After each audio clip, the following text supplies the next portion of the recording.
Bien, vamos a continuar. Este video pues es la continuación de la clase que se dio online con ánimo de fortalecer el contenido. El contenido de fisiopatología es una locura total, realmente no logro concebir todavía, porque ya se los había dicho, la idea de que esta clase se dé en 14 semanas. De hecho fue un reto para mí, lo sigue siendo y todavía no sé ni cómo vamos a hacer. En el sentido no del contenido, es decir, estamos en una carrera que es meramente médica, no estamos acostumbrados a desvelarnos. Yo siempre he dicho que esa es la gran diferencia entre un estudiante de medicina humana y medicina veterinaria, que por los grados de responsabilidad tal vez, siempre el estudiante de medicina humana tiende a desvelarse, a estudiar realmente, a quedar quemándose. Y en veterinaria, pues, no, por alguna razón. Yo me sorprendo y que quede grabado de los grupos de años superiores, que por ahí de pronto mandan una carta diciendo, no, es que es mucho contenido, no, es que es demasiado para este parcial. No entiendo. O sea, no entiendo por qué suceden esas cosas en una carrera como esta. De hecho, siempre va a haber mucho contenido, ¿no? Lo que pasa es que queremos ser veterinarios con el mínimo esfuerzo, ¿no? Queremos ser veterinarios con maestros que solo me dan un trabajito y me pasan, y con el maestro chévere, ¿verdad? Entonces ya cuando un maestro exige, pues ya buscamos cartas, lo sacamos y todo, pero bueno, que quede para la historia. Y sucede que finalmente esta carrera, si realmente viéramos la magnitud de esta materia y de esta carrera como tal, sí sentiríamos una gran responsabilidad, ¿no? A mí me causa un poco de gracia ver cómo pues, por medio de los convenios se van allá y dicen, ah, allá sí me exigen, y te exigen tal vez menos que aquí, o allá exigen mucho menos. Entonces, imagínate, o sea, es increíble que de pronto ver estudiantes que lo que no hacen aquí lo llegan a hacer allá solo porque es una universidad extranjera o solo porque, y no, pues al final el que es estudiante donde sea. Pero bueno, por la vida. Vamos a abordar esta parte de la deshidratación que el otro día pues nos quedamos un poco cortos de tiempo. Definitivamente por seguridad vamos a terminar esto de deshidratación y esta diapositiva. Y pues quedaría pendiente nada más con metabolismo. Recién hemos grabado la clase de hepático, y es nada más un apoyo para todo el análisis que ustedes hicieron en las tareas que me han entregado. Hoy les tenía una noticia, se conectaban muchos, pues como no hay muchos, solo está Claudia, que me ha acompañado en las dos grabaciones que hemos hecho ahora. Ahí después yo se las voy a contar. Pero bueno, de forma general, el otro día abordamos los estados de creo que ya íbamos por las deshidrataciones, que era basado en los compartimentos líquidos. ¿Qué es una deshidratación? Dijimos el otro día, es la disminución de uno de los cuerpos de agua del cuerpo. Ya sabemos que tenemos los dos espacios líquidos, que son el líquido extracelular y el líquido intracelular. Ambos, ¿verdad? Pueden sufrir, digámoslo de esa manera, una disminución, pero en sí el agua que está rondando en todos los elementos del equilibrio hídrico está compuesto por su soluto y por su agua. En un mundo ideal todo debería de ser isotónico. Significa que no debería haber más cantidad de sales ni menos cantidad de sales, o más cantidad de agua ni menos cantidad de agua.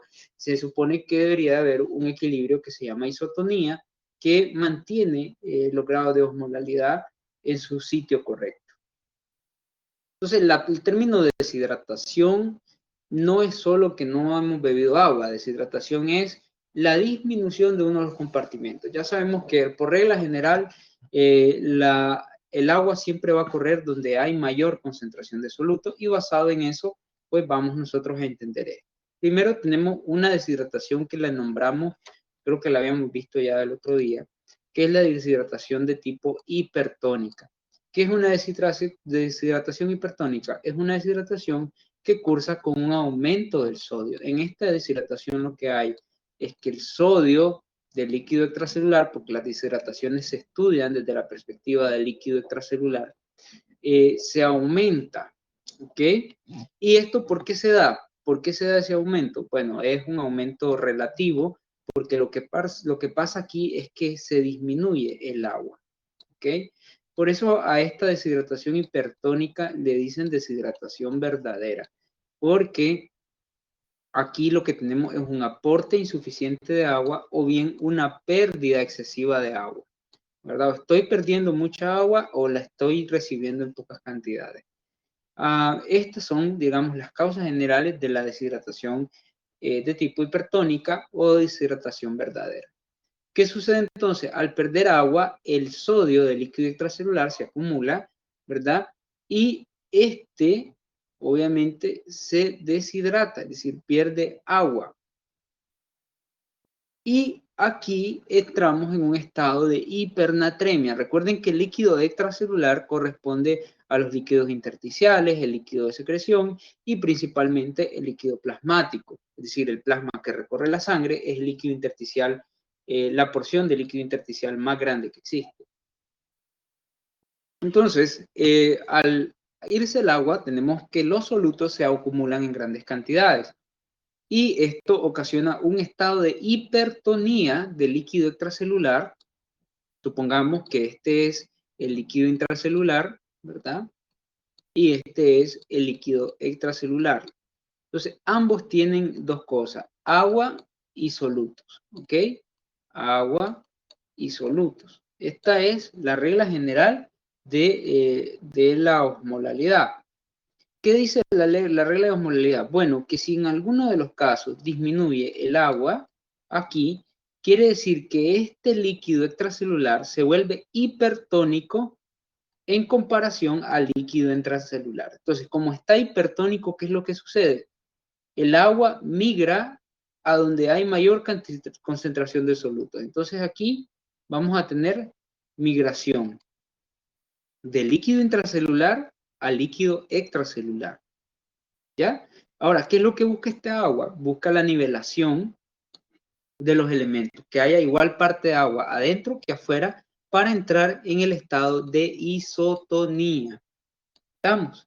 Entonces, eso es lo que sucede acá. Tenemos una hiperosmolalidad de líquido extracelular que ocasiona que el líquido intracelular, el protoplasma de las células, que son los líquidos intracelulares, puedan vertir sus líquidos al exterior, perdón, del líquido intracelular y la célula se deshidrata. ¿Estamos? Entonces aquí tenemos un desplazamiento de agua que deshidrata la célula. Si hay deshidratación celular, imagínense las neuronas deshidratadas, ya lo habíamos visto el día que estuvimos en clase, la deshidratación de las neuronas que va a ocasionar pues trastornos a niveles nerviosos. Y también tenemos los estados de hipertermia, de deshidratación, polidipsia, que va a haber una necesidad de aumentar las cantidades de agua, el animal va a tener sed, ¿ok? Entonces, una característica de esto es que el animal va a tener sed. Ojo con eso, ya les voy a decir por qué. Si disminuye el agua plasmática, quiere decir que los eritrocitos no se aumentan, sino que hay una policitemia relativa. Pareciera que hubieran más células rojas, pero realmente que lo que no hay es plasma, porque se está perdiendo agua. Entonces es muy común que en la deshidratación hipertónica aumente el hematocrito por encima de los niveles aceptables, que haya un aumento de la viscosidad de la sangre, porque hay poca agua y hay más células, entonces la sangre se vuelve más viscosa y eso hace que no pueda circular tan libremente como cuando tiene una porción líquida bien definida. Y aquí lo que se presenta es una insuficiencia circulatoria vascular que se da justamente por la viscosidad de la sangre. Hay aumentos de la ADH como una respuesta a la hiperosmolalidad del líquido, esto con el objetivo de retener agua. Acuérdense que la ADH es la hormona antidiurética y como aquí en una deshidratación se está perdiendo agua, el cuerpo la libera para que se deje o se detenga la pérdida de agua. Entonces, ¿qué sucede? Ya no se va a orinar. van a haber estados de oligoanuria. ¿Por qué? Porque se va a reabsorber el agua. Y las orinas que puedan salir, porque tampoco se va a detener del todo, no es que va a haber una anuria directa, las orinas que van a salir van a ser hiperestenúricas, o sea, van a estar muy concentradas.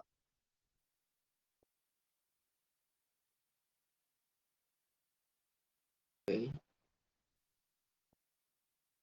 Okay. ¿Qué sucede con los estados contrarios? Que son, si esta es la deshidratación hipertónica, ¿qué tenemos con la deshidratación hipotónica que está acá? Bueno, lo contrario. Aquí lo que tenemos es mayor pérdida de sodio, ¿ok? Aquí no se está perdiendo agua. Aquí lo que se pierde es soluto. Entonces, ¿qué sucede? Permítanme, un problema técnico en mi zapato.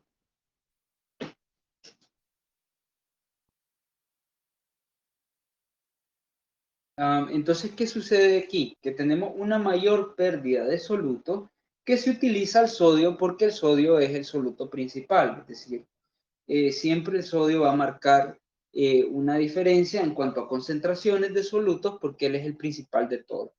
Por eso es muy importante en las contracciones de las membranas, principalmente membranas musculares. Pueden recordar ustedes, por ejemplo, la bomba del sodio-potasio, ¿verdad? Que son muy importantes en estos elementos eh, de membrana, de contracción, de membranas y toda esa cuestión que probablemente en fisiología de una u otra manera debimos haber escuchado o bien estudiado. Pero bueno. Ok, aquí sucede absolutamente todo lo contrario. Esta deshidratación es un poquito más peligrosa. ¿Por qué? Porque hay hiponatremia, ¿verdad? En este caso disminuye el sodio porque lo que se está perdiendo es justamente eso. Y la hiponatremia ocasiona una hiperosmolalidad del intersticio renal. Acuérdense que las pérdidas principales van a estar dadas por el sistema renal, ¿no? Vean qué interesante, siempre que hay hiponatremia hay hipocloremia, ¿ok? Por eso la bomba de cloro y la de potasio pueden estar, de sodio y potasio pueden estar muy vinculadas. Si hay hiponatremia, hay hipocloremia, que es concomitante. Al haber hiponatremia, hay una disminución de la presión osmótica del líquido extracelular. Disminución. Miren lo que sucede aquí. ¿Por qué es peligroso esto? Aquí tenemos el leak. Bueno, vamos a utilizar esta misma. Aquí está el leak y aquí está el leak. En este caso, lo que se está perdiendo no es agua, es sodio. Entonces, la osmolalidad del líquido extracelular se disminuye. ¿Ok? Eso significa que el agua del líquido intracelular se vuelve hipertónica en comparación al líquido extracelular. Entonces, ¿qué es lo que sucede aquí? El traspaso de agua no es de las células al líquido, es del líquido a la célula.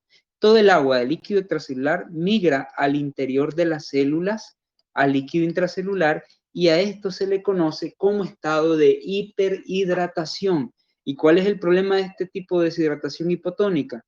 Que no hay sed. ¿Por qué? Porque las células están hiperhidratadas, tienen demasiada agua, porque la ley de osmolalidad hace que como hay disminución de la presión osmótica del líquido extracelular, pues todo el agua del líquido extracelular por hipotonía viaja a donde hay más hipertonía, que es en el líquido intracelular. Porque acuérdense que los solutos intracelulares no se van a perder. Lo primero que se pierde son los solutos del LEC.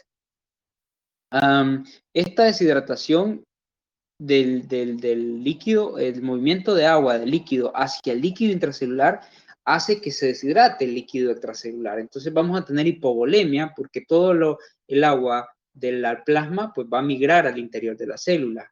Si hay hipovolemia hay hipotensión, si hay hipotensión hay insuficiencia circulatoria, si hay hipovolemia hay aumento de la viscosidad de la sangre, si hay aumento de la viscosidad de la sangre hay hemoconcentración, si hay hemoconcentración no va a haber buena oxigenación de los tejidos y podemos llegar hasta una acidosis por lactacidosis, ¿no? Si hay hiperhidratación celular, por otra parte, cuando las células se hiperhidratan, pueden haber algunos trastornos nerviosos, por ejemplo, puede haber hiporreflexia y se menciona como una disfunción, musculares, una disfunción cerebral, perdón, nerviosa, van a haber debilidades musculares, calambres, atonía gastrointestinal o hipotonía, que son estados también deshidratantes, y lo más peligroso de todo es que no va a haber sed. Aquí es muy importante que ustedes conozcan esto porque en farmacología ustedes van a ver soluciones hipertónicas, soluciones hipotónicas, soluciones isotónicas. Si mi deshidratación es hipotónica, lo más sensato que yo puedo hacer es poner una solución hipertónica, ¿ok? Yo voy a poner a infundir a mi paciente con una solución cargada en solutos porque agua él ya tiene. Lo que necesito son solutos para poder corregirlo, ¿ok? Ahí vemos que la ADH disminuye, aquí no se retiene agua, disminuye, pues hay diuresis acuosa, porque la ADH no está interfiriendo el proceso, ¿verdad?, de la diuresis. ¿Qué sucede con la hiponatremia? Bueno, aquí se pierden pérdidas excesivas renales, ¿verdad? Pérdidas salinas por vía digestiva pueden darse, pérdidas por disolución, ahí tenemos el descenso de la presión osmótica, que es la depresión de potasio, el síndrome de secreción inadecuada de ADH, perdón, el aumento del líquido extracelular, ¿verdad? Y ahí se mencionan también otras pérdidas de solutos, como por ejemplo las nefropatías primarias por pérdida de sal, los trastornos endocrinos por corticoadrenales, ahí está el síndrome de Addison, que el otro día lo mencionábamos cuando mencionábamos el síndrome de Cushing, que son totalmente... Y también tenemos el manejo médico, es decir, las vías iatrogénicas que ocasionan la pérdida de sodio, esto por ejemplo con la aplicación de diuréticos de origen mercurial. Ahora, esto de hiperhidratación, que estamos casi terminando, es un poquito lo que tenemos acá. Esto de hiperhidratación es totalmente lo contrario o sea, realmente hiperhidratación es casi lo mismo que la deshidratación, pero visto en un sentido inverso, ¿ok?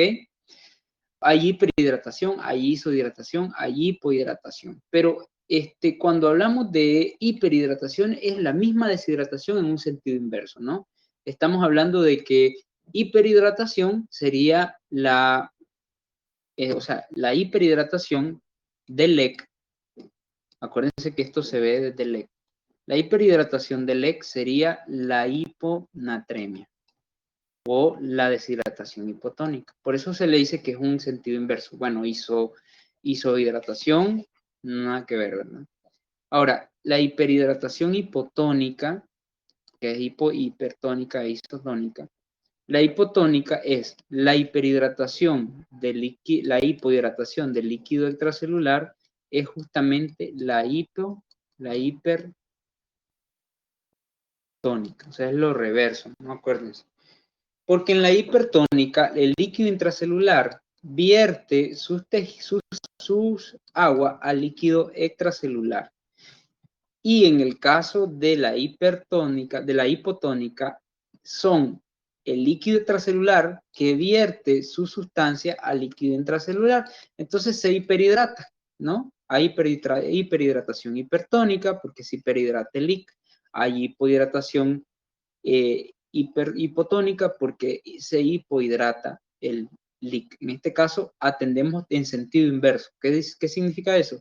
Que yo en lugar de pensar solo en el LEC, estoy pensando también en la interacción del líquido. Pero al final, hiperhidratación es la misma deshidratación, nada más que vista de forma inversa. Yo, en lo particular, me quedo con los términos deshidratación hipotónica e hipertónica, y es bueno saber esto para interpretar, pues, si en algún momento se nos pregunta. Uno de los trastornos hídricos más importantes, por el cual de hecho hicimos esta pequeña conferencia, yo les dije inclusive que no iba a demorar más de media hora, es el edema, ¿no? El edema es un tema que no solo lo vemos acá, lo vamos a ver en metabolismo, ¿verdad? Y probablemente durante toda nuestra carrera vamos a estar en contacto con ese término. ¿Qué es el edema? Es la acumulación patológica de agua en un tejido, ¿verdad? Esa acumulación patológica de agua se puede ver en muchas cosas. Ahí se mencionan las causas principales. Por ejemplo, la hipertensión hidrostática. Acuérdense que el agua que recorre los canales vasculares es el líquido extracelular más abundante. Entonces, este líquido extracelular se extravasa, sale cuando la presión del capilar es demasiado grande, que supera los umbrales de filtración. Entonces, aquí vemos que los umbrales, perdón, de la pared. Entonces, esta agua puede salir si hay una hipertensión capilar, ¿ok? Podemos tener un edema. También puede haber edema cuando hay disminución de la presión coleidosmótica del plasma. Esto ya lo vimos arriba. ¿Qué tiene que ver esto? Con las proteínas. ¿Se acuerdan? Que yo les decía que las proteínas, principalmente las albuminas, son las que mantienen la presión coleidosmótica o oncótica. Esa presión coleidosmótica es la que permite que el agua se mantenga dentro. Si el agua pierde, si la sangre pierde este elemento de proteínas, en el caso de las proteínas, si se pierde la presión coleidosmótica, todo se va a salir, porque esa presión coleidosmótica o presión oncótica es la que mantiene, digámoslo, a la sangre adentro, ¿no? A la parte plasmática adentro. Ahora, el aumento de la permeabilidad, que esto se puede dar por muchas cosas, por estados inflamatorios, se puede dar por calor, por corrosión, por daños al tejido, todo lo que tenga que ver con lesiones tisulares, van a aumentar la permeabilidad del capilar. Acuérdense que los capilares están, ¿verdad? Siempre se los he dicho, particularmente fenestrados, ¿verdad? Ellos tienen poros. Entonces, esos poros se pueden hacer chicos o grandes según las influencias que tenga del exterior. Entonces, este señor, este aumento de la permeabilidad capilar se va a dar, ¿verdad? De forma muy notoria cuando hay estados inflamatorios o lesiones en los tejidos vasculares, arteritis, inflamaciones generales del canal vascular, lesión primaria o secundaria. ¿Y qué vamos a tener como resultado? Bueno, que la permeabilidad, el calor, las quemaduras pueden ocasionar aumento de la permeabilidad y eso va a ocasionar que el edema se dé porque los poros se abren demasiado y se comienza a filtrar el líquido. La retención renal, esto es un trastorno, ¿verdad? Se le conoce como un problema que de hecho está ligado a la